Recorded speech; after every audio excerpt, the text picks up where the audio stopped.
El terremoto destruyó y devastó la capital provincial de Mendoza, causando la muerte de 4.247 personas, entre una población estimada de 11.500 vecinos, según las fuentes que recogen este hecho. Con estas cifras y daños, se lo considera uno de los terremotos más desastrosos de ese siglo en todo el mundo y sin duda el más catastrófico del país durante el siglo XIX. Eran las 20:36 del 20 de marzo de 1861. Muchos mendocinos estaban en misa, otros en casa a punto de cenar o ir a dormir, varios en el Club del Progreso y los soldados en el cuartel cobrando su sueldo. Lo que parecía un plácido anochecer, de pronto se transformó en la antesala del infierno. Un sismo de 7,2 grados en la escala de Richter, escala que mide energía liberada, sacudió a la provincia de Mendoza. Aunque se hizo sentir en casi toda la provincia, el sismo dejó a la ciudad literalmente hecha una masa de escombros y asesinó a más de 4.200 habitantes. Luego vinieron incendios, desborde de aguas, saqueos, temor y hecatombe política e institucional, entre otras consecuencias. Pasado el primer y más destructivo remesón del sismo de aquel 20 de marzo, las réplicas siguieron varios días. Si bien se sintió con más violencia en ciudad, su centro era la actual Plaza Pedro del Castillo. También hubo daños y muertes en Guaymallén, San Vicente, así se llamaba Godoy Cruz, Luján y Valle de Uco. Todo comenzó a agravarse con el gas de alguna de las tiendas más modernas, que produjo un incendio que duró 4 días y la inundación ocasionada por la obstrucción de las acequias. Entre tanto, no había comida ni agua potable y los vándalos aprovecharon para robarles hasta los muertos que quedaron bajo los escombros. Tanto es así que el gobernador Laureano Nazar impuso el estado de sitio y solo permitió el ingreso a la ciudad a los vigilantes y para salir de la misma impuso un pasaporte.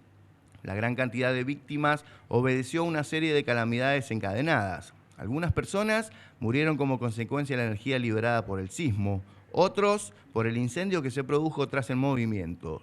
Otras personas murieron por el derrame de las aguas al taparse los cauces con los materiales del derrumbe de las viviendas. Muchos otros fallecieron como consecuencia de las heridas sufridas por el movimiento sísmico debido a la inexistencia de antibióticos para combatir las infecciones. Se cumplen 157 años de aquel devastador terremoto en la provincia de Mendoza que dejó a más de 4.000 personas fallecidas. Fue a las 20:30, 20:36 minutos.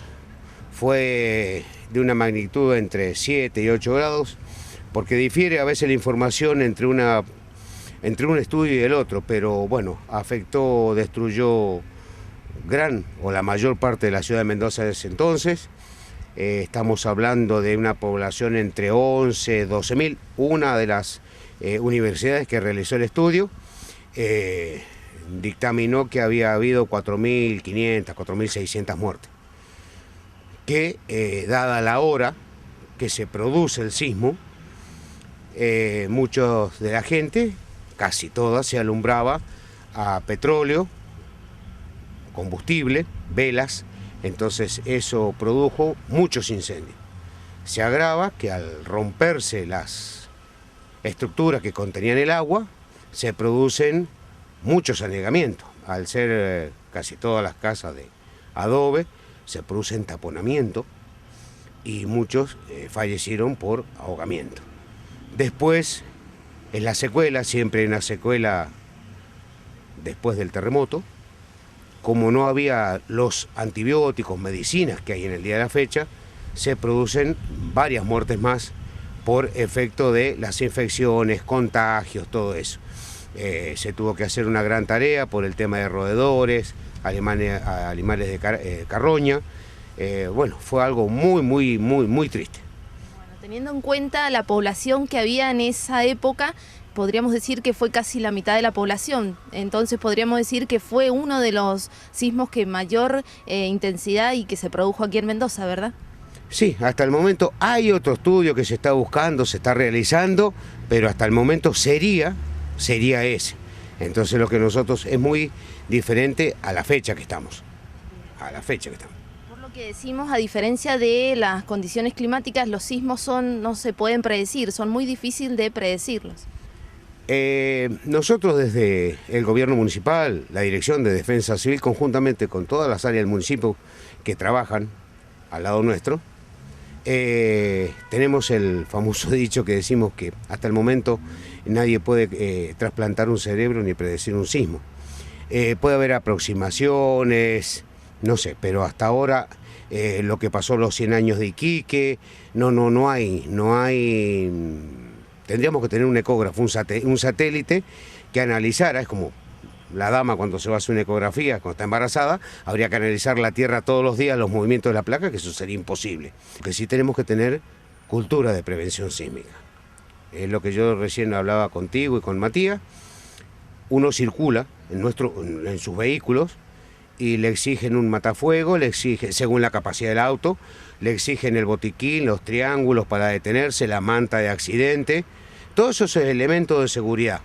Porque si vos te hacen un control y no estás con esos elementos, sos factible a una multa, que lo exige la ley.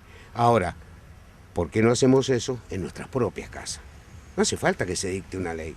Tenemos que tener la conciencia sísmica. Si bien desde el inicio de la gestión de Jorge Jiménez se hace por escuelas, uniones vecinales, templos, religiones, empresas, concientizando esto con muy buenos resultados, pues los chicos son los mejores que nos transmiten los conocimientos, pocos o muchos que tenemos, pero lo reciben con una forma espectacular.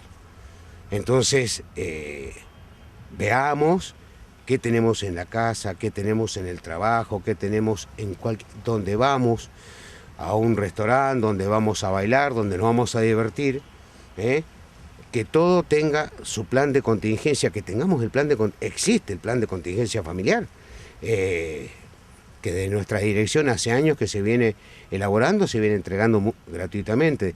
Hay que tener conciencia sísmica y practicarlo permanente. No sabemos cómo va a afectar el lugar donde estamos, si es a baja profundidad, muy profundo. El de ayer de 5 puntos en Uspallata fue a 129 kilómetros, pero en 1861 fue a 10 kilómetros de profundidad. De 7 a 8 grados a 10 kilómetros, casi en superficie. Eso es devastador. Varía mucho, pero todo hay que prevenirse. Todo. Yo siempre les doy el ejemplo. En un invierno crudo, o como un día que está hoy con la leve brisa, no te vas a bañar con agua caliente a salir en musculosa y en pantaloncitos cortos, porque te resfriás.